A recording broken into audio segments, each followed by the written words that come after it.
아, 국민의당이 국민의 뜻을 저버린 날이구나.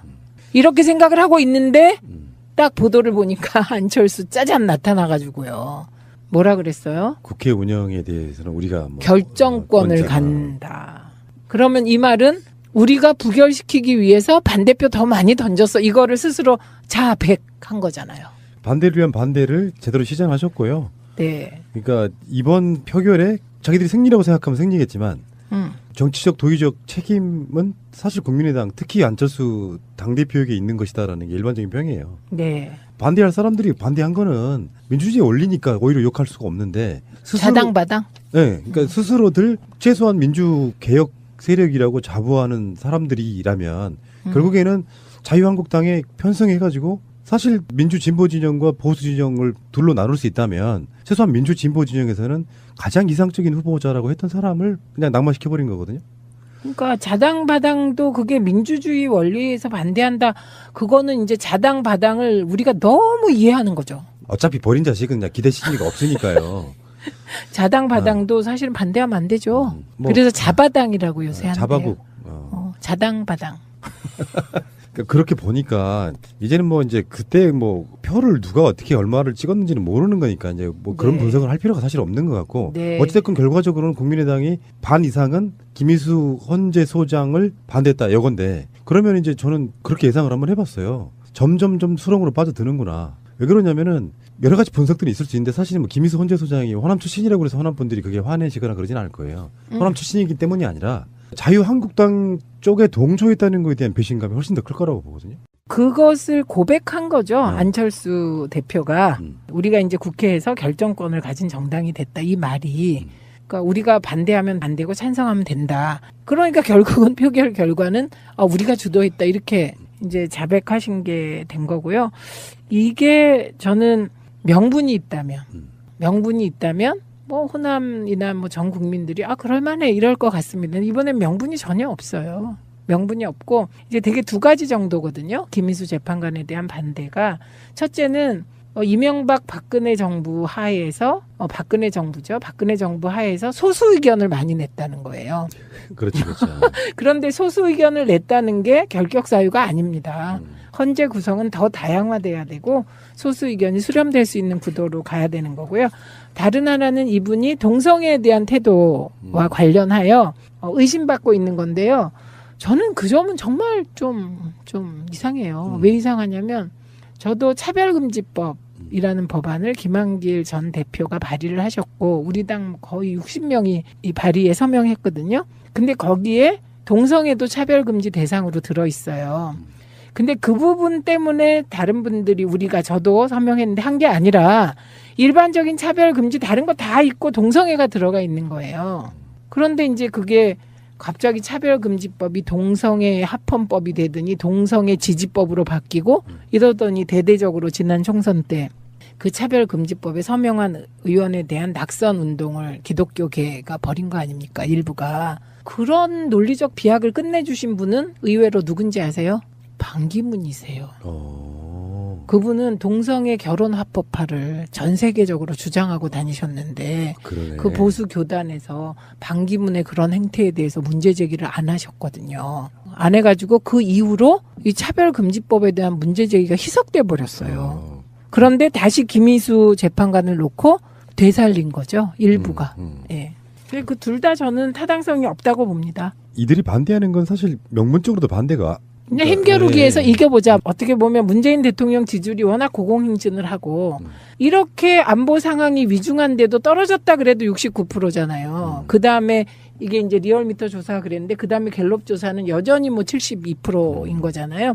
그러니까 이 상황에서 어떻게 기선을 제압해서 이 오름세를 내림세로 만들어 볼까 하는 그 기싸움 정치적으로 저는 김희수 재판관이 희생당했다고 생각합니다. 결정타를 날렸다고 봐요. 그러니까 뭐 제복 조작 사건이네 너무나 빠른 재등판이네 여러 가지 비난을 받으면서도 일단 그 자리에 올라갔는데. 안철수 대표요? 네. 그러니까 제복 조작 사건이요? 네. 제보 조작 사건이요? 제보 조작이요. 네. 알겠습니다. 저도 벼르고 있습니다 지금. 근데 그렇게 해놓고 사람이 이런 게 있어요. 솔직히 말씀드리면은 잘못했고 안철수가 아무리 나빠도 그래도 자유한국당보다는 나쁘리 뭐 하는 그 일말에 한 1%쯤 돼 있는 그래도 사람이니까 그래도 당신이 이쪽에 몸담아 본 적이 있으니 조금 사람다운 모습을 좀 보여주지 않을까라는 기대, 일말의 기대라는 게 있어요. 그럼 있나 없나 우리 셋이 솔직히 한번 얘기해 볼까요? 그러니까 기대하지는 않으나 어떤 결정적인 상황에 가면 그래도 저 사람은 이쪽에 한번 몸담아 본 적이 있잖아 하는 네. 그러니까 기대라는 표현보다는 네가 그렇게 막장으로 가면 안 될 거야 뭐 이런 식의 생각을 간단 말이에요. 네. 그러다가 이번 사건을 보면서 제가 느낀 게 완전히 지우는 계기가 됐다라고 생각이 드는 거예요. 그러니까 1%라는 건 사실 99%에 비하면 아무것도 아닌 거지만 그래도 본 바탕이 이쪽으로 출발한 사람이고 막 말도 안 되는 걸로 가지면서 지가 양심이 있으면 좀 도와주거나 그러지 않을까 이런 생각 한단 말이에요. 근데 이번 사건 보면서 이 사람은 안 되겠구나. 좀 나쁘게 표현하면 뭔가 좀 사이코패스 같은 느낌도 솔직히 받았어요. 저는요 그 노래가 생각났어요. 뭔데요? 나 이런 사람이야 이런 노래 있지 않아요? 있어요. 네, 그 노래가 딱 그 머릿속에 정치인이 가져야 될 소양 중에는 저는 가장 강력하고 중요한 건 그렇게 보거든요. 진짜 민심의 소리를 듣고 네. 상식에 반하지 않는 것들을 하는 행위. 내가 하는 정치적 행위가 진정 누구를 위한 거냐. 사실 자기 속마음으로는 내가 정치적으로 크고 싶어서 오는 건 누구나 당연한 거잖아. 네. 근데 그 기준을 국민적 눈높이에서 보는 게 중요한데 이 사람은 딱 어떤 느낌이냐면은 내가 캐스팅 보트를 진 정당의 당대표가 됐어. 나 힘을 보여줄게. 나한테 고개 숙여. 이 느낌밖에 없더라고요. 그러니까요. 나 이런 사람이야 있고요. 나 이런 사람이야. 그다음에 네. 여기 안철수 있습니다. 네. 그때 왜 윤상현이 박근혜 왔을 때 누님 맞아요. 저 여기 있어요처럼 맞아요. 여기 안철수 있습니다 이거 같아요. 그리고 이제 옹색하게 변명하는 게 아까 말씀하신 김희수 헌재 소장 후보자가 이러이러한 사람이니 반대했다. 이런 식의 논리를 만드는 것은 네, 견강부회. 앞으로 어떻게 보세요? 국민의당은 자충수 든 거 아니에요? 자충수일 뿐만 아니고 안철수 대표가 나 여기 있습니다 이거 하는 순간 사람들이 떠올린 장면이 있었습니다. 제가 갑철수입니까? 예. MB 아바타입니까? 그 장면을 다 떠올리셨더라고요. 자기 정치를 하는 것을 탓하는 건 말이 안 돼요. 정치인은 다 자기 정치 하는 건데요. 문제는 자기 정치를 잘 해야 되는데 자기 정치로 자기를 망하게 한다. 제가 밤에 이제 자기 전에 잠이 안 와가지고 잠이 안 오면 주로 하는 게 이제 기사 검색 이런 거를 좀 해요. 그럼 더 잠이 안 오지 않아요? 일상적인 내 생각이 빠지면 잠이 안 오더라고요. 아, 그래서 어떤 뭔가 일을 하는데 침대에 엎드려가지고 문득 안철수에 대한 다른 생각이 떠올랐어요. 다른. 지금 이 사태를 보면 그 전부터 당대표 나올 때부터 호남을 버린다, 탈호남 이런 얘기가 있었잖아요. 그렇죠. 정치적 계산이 조금이라도 있는 사람은 호남 사람들한테는 오히려 더 악영향을 끼칠 거라고 보는데 그러니까 호남을 제외한 또는 호남 포함 홍준표 당은 찍기 싫은 사람들을 위한 실제로 보수 선언일 수도 있다는 생각을 해봤어요. 아, 그러니까 우리 이제 입장에서. 바당과 더 나아가 자당과 연합 내지 연대할 수 있는 첫걸음이다. 그것까지는 아닌 것 같고 제 생각에는 네. 아예 그쪽 표를 내가 가져온다. 나는 보수다라는 선언을 직접적으로 대놓고 하는 것 같더라고요. 그거 이미 실패한 거잖아요. 대선 때 그렇게 했잖아요. 국민들에 의한 뭐 연대? 국민들에 의한 뭐 어쩌고 있지 않았나요? 다 까먹었어 우리 벌써. 작년 총선 분석은 음. 호남표와 젊은 표 일부. 네. 수도권에서는 보수표가 많이 붙었다 이거거든요. 보수표도 그렇고 젊은 표 일부가 같고요. 그거는 소위 두 거대 정당, 이제 안철수식으로 표현입니다. 그 두 정당에 대한 거부감을 가진 제3정당 지향표 일부 있다고 봐야 되죠. 근데 그 건강성은 지금 안철수에게 거의 없어졌고요. 그 다음에 이제 푸나님의 분석이 상식인데 그 상식을 또 본인이 깨세요. 호남 가서 호남 예산 맞아요. 홀대론을 또 하세요. 그러니까 지금 보세요. 분열의 정치, 그 다음에 아집의 정치, 자기 존재 확인의 정치, 거기에 그 구태 중에 구태 지역 갈등 정치. 그러니까 이분은 새 정치로 시작했다가 막장 구태 정치로 지금 가고 있는데 꼬린 지점으로 지금 뛰어드시는 거 아니에요? 사람은 자기를 객관적으로 보기는 좀 힘들어요. 그쵸. 그렇긴 한데 이분은 지지율이 말해주는 거를 의미를 깨닫지 못하고 있는 것 같아요. 지지율이 왜 안 나올까? 그 지지율이 안 나올 걸 분석을 참모들이나 본인이 착각을 하고 있는 것 같다. 그런 생각이 좀 들어봤어요. 당신을 찍어줄 사람은 한정돼 있는 거예요. 근데 한정되어 있는 찍어줄 가능성이 있는 사람들을 위한 정치를 해야죠. 그렇죠. 네, 네. 그래서 저는 안철수 대표가 정말 절대절명의 위기에서 대표 출마한 거잖아요. 국민의당 일부에서 안철수 팽시키려는 분위기가 있었잖아요. 나오면 된다. 그런데 나오면 죽는다. 이게 우리들의 분석이었거든요. 근데 지금 그럼 이제 사람은 누구나 기사회생이라는 말이 있어요.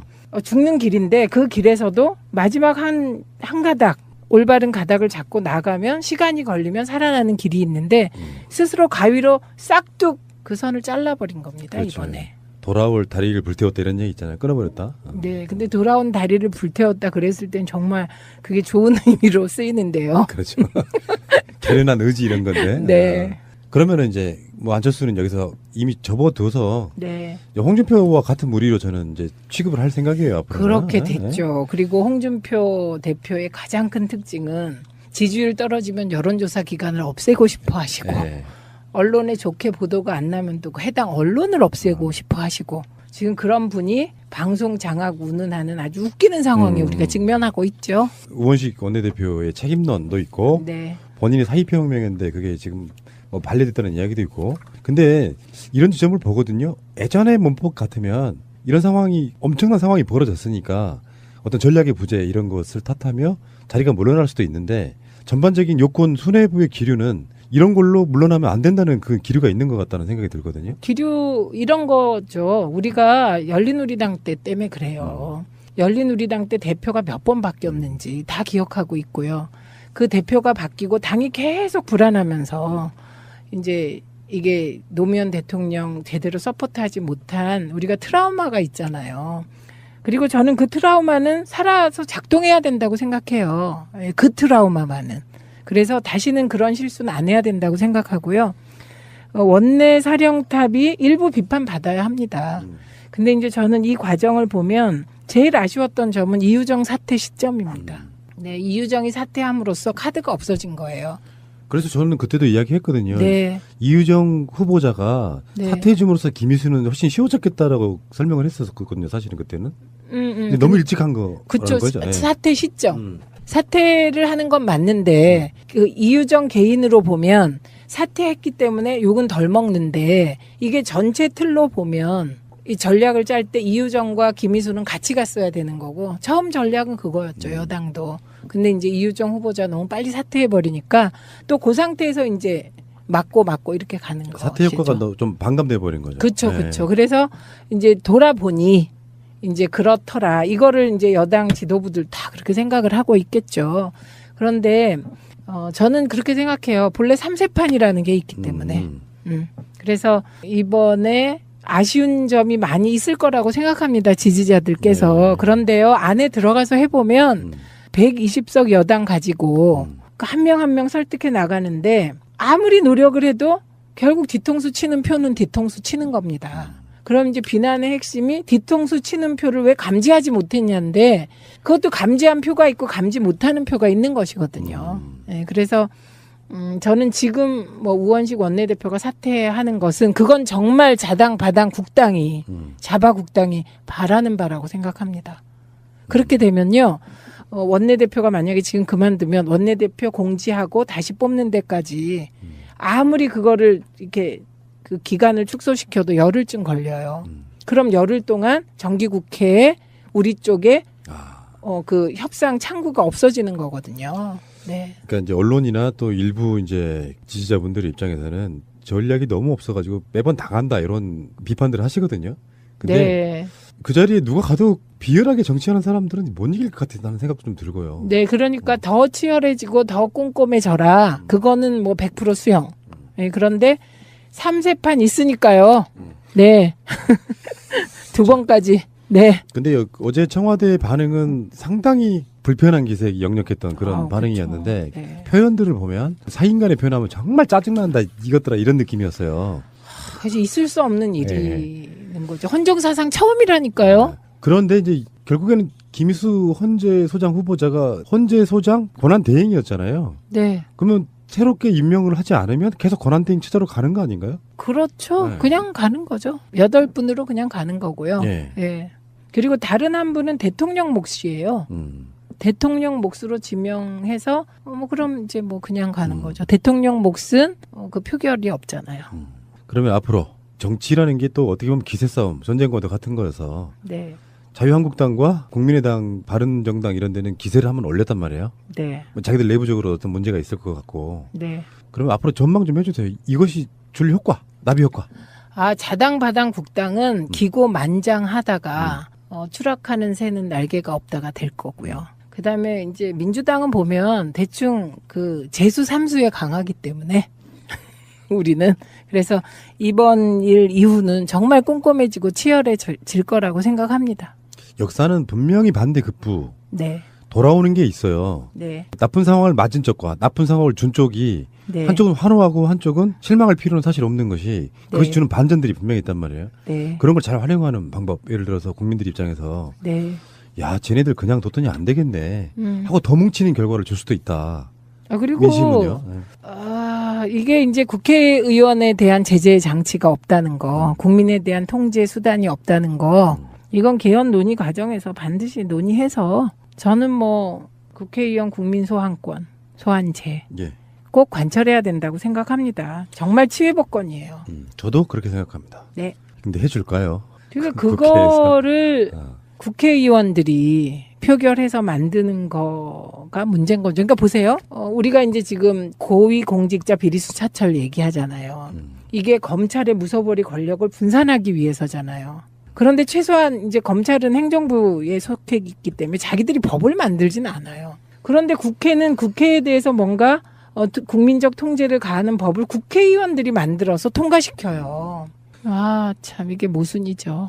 정의당에 대해서는 여러 가지 찬반 뭐 그런 느낌들이 있지만 이정미 대표가 이제 대표 연설하는 걸 보니까 주로 자유한국당에 굉장히 많은 화살이 가더라고요. 물론 이제 최근에 사드 문제 같은 걸로는 굉장히 또 센 발언을 해가지고 또 공격도 받았는데 사실 정의당 같은 종류의 어떤 진보 정당들이 어느 정도 세를 더 키워줄 필요도 저는 있다고 보는 것이 자유한국당과 규모는 다르지만 아젠다 싸움에 있어가지고 상당히 등치되는 측면이 있더라고요. 정의당이 있기 때문에 훨씬 더 가운데 여당으로서 존재하겠다 편한 부분도 없지 않아 있더라고요. 그러니까 이건 전략적으로 어느 정도는 정의당의 존재를 인정하고 가는 것도 나쁘지 않을 것 같더라 이런 생각을 해봤어요. 그렇죠. 그렇기도 하고 연동형 비례대표제는 네, 그 이야기예요. 네, 그거는 이번 그 개헌 논의 과정에서 선거구제 개편할 때 그 동시 진행이 돼서 관철되어야 합니다. 그래야 되고 그래야만 제3당이 국당이 되는 일 같은 게 안 생긴다는 거예요. 그렇죠. 예, 진보적인 표들은 진보적인 정당인 정의당에 가는 게 맞고 개혁적인 표들은 개혁 정당인 민주당에 오는 게 맞고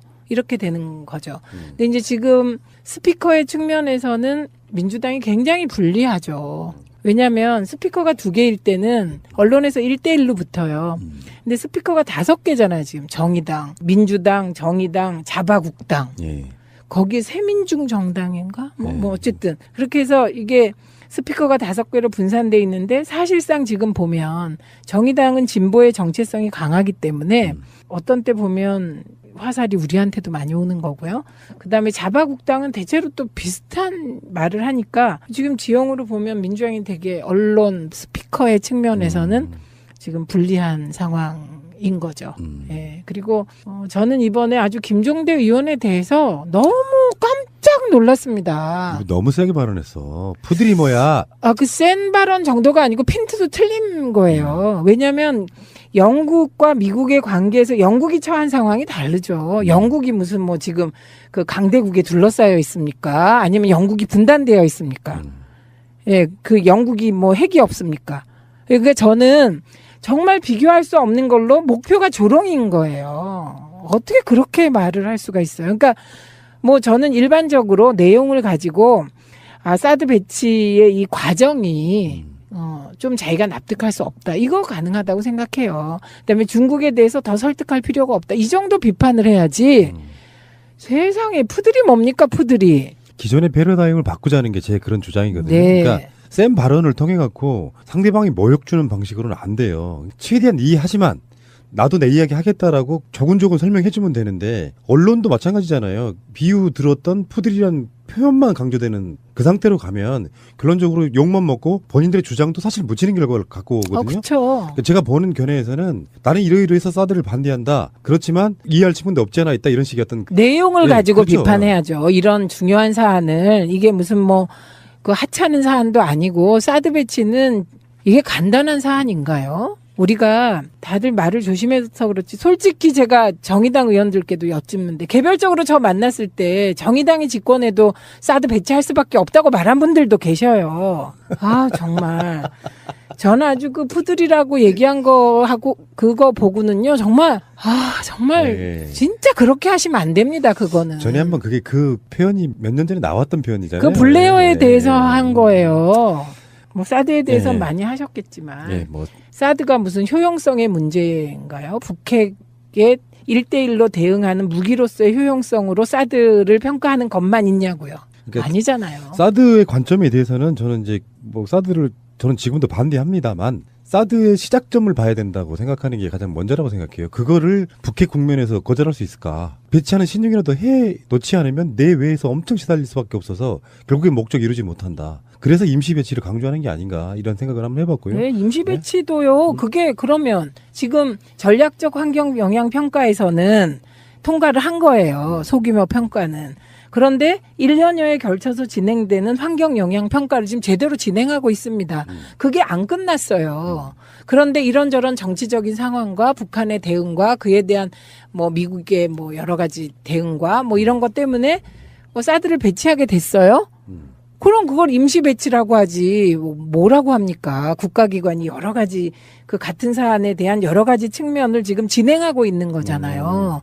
근데 그거를 무슨 임시 배치라고 했다가 욕하고 이런 건 그러면 사드 그 환경평가 1년 걸리는 걸 왜 하냐고 얘기하면 내가 그거는 또 제가 좀 말이 되는데 임시 배치다. 그거는 문재인 대통령이나 문재인 정부 입장에서 모순이 전혀 없는 겁니다. 그렇군요. 예. 네, 그게 임시가 될지 진짜 영원한 배치가 될지는 1년 동안 진행되는 환경 영향 평가의 결과에 따라 또 달라지는 거잖아요. 그리고 국회는 왜 그래요? 저는 나 막 말이 꼬여 흥분해서. 근데요, 국회는 이거 가져가서 비준하십시오. 사드 문제.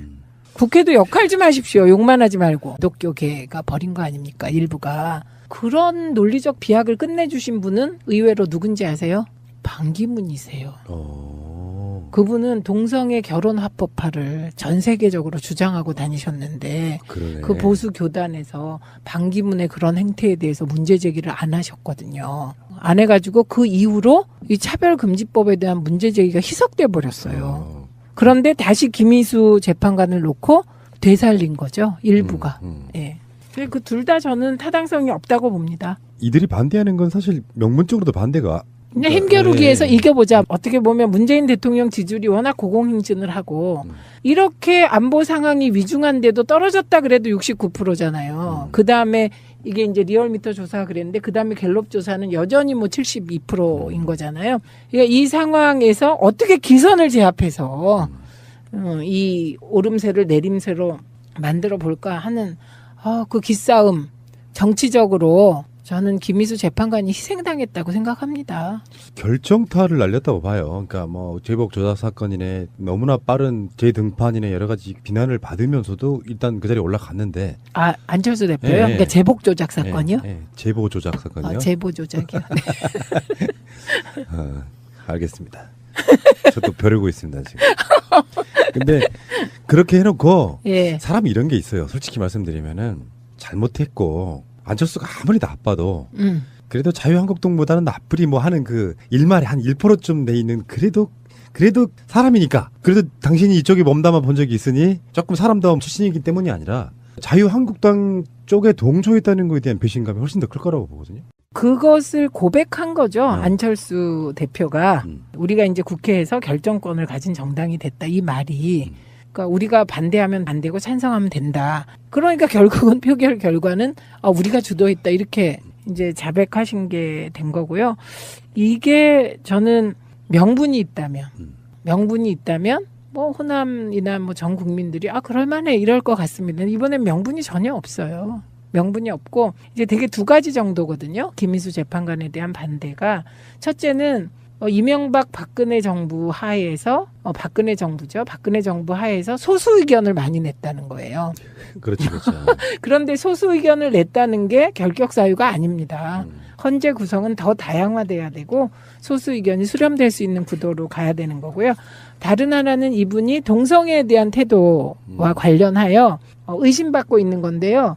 저는 그 점은 정말 좀 이상해요. 왜 이상하냐면 저도 차별금지법이라는 법안을 김한길 전 대표가 발의를 하셨고 우리 당 거의 60명이 이 발의에 서명했거든요. 근데 거기에 동성애도 차별금지 대상으로 들어있어요.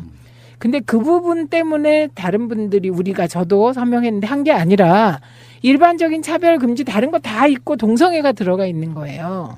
그런데 이제 그게 갑자기 차별금지법이 동성애 합헌법이 되더니 동성애 지지법으로 바뀌고 이러더니 대대적으로 지난 총선 때 그 차별금지법에 서명한 의원에 대한 낙선 운동을 견강부회. 앞으로 어떻게 보세요? 국민의당은 자충수 둔 거 아니에요? 자충수일 뿐만 아니고 안철수 대표가 나 여기 있습니다 이거 하는 순간 사람들이 떠올린 장면이 있었습니다. 제가 갑철수입니까? MB 아바타입니까? 그 장면을 다 떠올리셨더라고요. 자기 정치를 하는 것을 탓하는 건 말이 안 돼요. 정치인은 다 자기 정치 하는 건데요. 문제는 자기 정치를 잘 해야 되는데 자기 정치로 자기를 망하게 한다. 제가 밤에 이제 자기 전에 잠이 안 와가지고 잠이 안 오면 주로 하는 게 이제 기사 검색 이런 거를 좀 해요. 그럼 더 잠이 안 오지 않아요? 일상적인 내 생각이 빠지면 잠이 안 오더라고요. 그래서 어떤 뭔가 일을 하는데 침대에 엎드려가지고 문득 안철수에 대한 다른 생각이 떠올랐어요. 다른? 지금 이 사태를 보면 그 전부터 당대표 나올 때부터 호남을 버린다, 탈호남 이런 얘기가 있었잖아요. 그렇죠. 정치적 계산이 조금이라도 있는 사람은 호남 사람들한테는 오히려 더 악영향을 끼칠 거라고 보는데 그러니까 호남을 제외한 또는 호남 포함 홍준표 당은 찍기 싫은 사람들을 위한 실제로 보수 선언일 수도 있다는 생각을 해봤어요. 그러니까 우리 입장에서. 바당과 더 나아가 자당과 연합 내지 연대할 수 있는 첫걸음이다. 그것까지는 아닌 것 같고 제 생각에는 네. 아예 그쪽 표를 내가 가져온다. 나는 보수다라는 선언을 직접적으로 대놓고 하는 것 같아요. 그거 이미 실패한 거잖아요. 대선 때 그렇게 했잖아요. 국민들에 의한 뭐 연대? 국민들에 의한 뭐 어쩌고 있지 않았나요? 다 까먹었어 그러니까 우리 벌써. 작년 총선 분석은 호남표와 젊은 표 일부. 수도권에서는 보수표가 많이 붙었다 이거거든요. 보수표도 그렇고 젊은 표 일부가 같고요. 모습을 좀 보여주지 않을까라는 기대, 일말의 기대라는 게 있어요. 그럼 있나 없나 우리 셋이 솔직히 한번 얘기해 볼까요? 그러니까 기대하지는 않으나 어떤 결정적인 상황에 가면 그래도 저 사람은 이쪽에 한번 몸담아 본 적이 있잖아 하는 그러니까 기대라는 표현보다는 네가 그렇게 막장으로 가면 안 될 거야 뭐 이런 식의 생각을 간단 말이에요. 네. 그러다가 이번 사건을 보면서 제가 느낀 게 완전히 지우는 계기가 됐다라고 생각이 드는 거예요. 그러니까 1%라는 건 사실 99%에 비하면 아무것도 아닌 거지만 그래도 본 바탕이 이쪽으로 출발한 사람이고 막 말도 안 되는 걸로 가지면서 지가 양심이 있으면 좀 도와주거나 그러지 않을까 이런 생각한단 말이에요. 근데 이번 사건 보면서 이 사람은 안 되겠구나. 좀 나쁘게 표현하면 뭔가 좀 사이코패스 같은 느낌도 솔직히 받았어요. 저는요 그 노래가 생각났어요. 뭔데요? 나 이런 사람이야 이런 노래 있지 않아요? 있어요. 네, 그 노래가 딱 그 머릿속에 촥. 정치인이 가져야 될 소양 중에는 저는 가장 강력하고 중요한 건 그렇게 보거든요. 진짜 민심의 소리를 듣고 상식에 반하지 않는 것들을 하는 행위. 내가 하는 정치적 행위가 진정 누구를 위한 거냐. 사실 자기 속마음으로는 내가 정치적으로 크고 싶어서 오는 건 누구나 당연한 거잖아. 네. 근데 그 기준을 국민적 눈높이에서 보는 게 중요한데 이 사람은 딱 어떤 느낌이냐면은 내가 캐스팅 보트를 진 정당의 당대표가 됐어. 나 힘을 보여줄게. 나한테 고개 숙여. 이 느낌밖에 없더라고요. 그러니까요. 나 이런 사람이야 있고요. 나 이런 사람이야. 그다음에 여기 앉을 수 있습니다. 그때 왜 윤상현이 박근혜 왔을 때 누님 맞아요. 저 여기 있어요처럼 여기 앉을 수 있습니다. 이거 같아요. 그리고 이제 옹색하게 변명하는 게 아까 말씀하신 김희수 헌재소장 후보자가 이러이러한 사람이니 반대했다. 이런 식의 논리를 만드는 것은 국민의당이 국민의 뜻을 저버린 날이구나. 이렇게 생각을 하고 있는데 딱 보도를 보니까 안철수 짜잔 나타나가지고요. 뭐라 그랬어요? 국회 운영에 대해서는 우리가 뭐 결정권을 간다. 그러면 이 말은 우리가 부결시키기 위해서 반대표 더 많이 던졌어. 이거를 스스로 자백한 거잖아요. 반대를 위한 반대를 제대로 시전하셨고요. 네. 그러니까 이번 표결에 자기들이 승리라고 생각하면 승리겠지만 정치적 도의적 책임은 사실 국민의당 특히 안철수 당대표에게 있는 것이다라는 게 일반적인 평이에요. 네. 반대할 사람들이 반대한 거는 민주주의에 올리니까 오히려 욕할 수가 없는데 스스로, 자당바당? 네, 그러니까 스스로들 최소한 민주개혁 세력이라고 자부하는 사람들이라면 결국에는 자유한국당에 편성해가지고 사실 민주 진보 진영과 보수 진영을 둘로 나눌 수 있다면 최소한 민주 진보 진영에서는 가장 이상적인 후보자라고 했던 사람을 그냥 낙마시켜버린 거거든요. 그러니까 자당바당도 그게 민주주의 원리에서 반대한다. 그거는 이제 자당바당을 우리가 너무 이해하는 거죠. 어차피 버린 자식은 그냥 기대 심리가 없으니까요. 자당바당도 사실은 반대하면 안 되죠. 뭐, 그래서 자바당이라고 요새 하는데요. 자바국. 자당바당. 그렇게 보니까 이제는 뭐 이제 그때 뭐 표를 누가 어떻게 얼마를 찍었는지는 모르는 거니까 이제 뭐 그런 네. 분석을 할 필요가 사실 없는 것 같고 네. 어찌됐건 결과적으로는 국민의당이 반 이상은 김희수 헌재 소장을 반대했다 여건데 그러면 이제 저는 그렇게 예상을 한번 해봤어요. 점점점 수렁으로 빠져드는구나. 왜 그러냐면은 여러 가지 분석들이 있을 수 있는데 사실 뭐 김희수 헌재 소장이 호남 출신이라고 해서 호남 분들이 그게 화내시거나 그러진 않을 거예요. 호남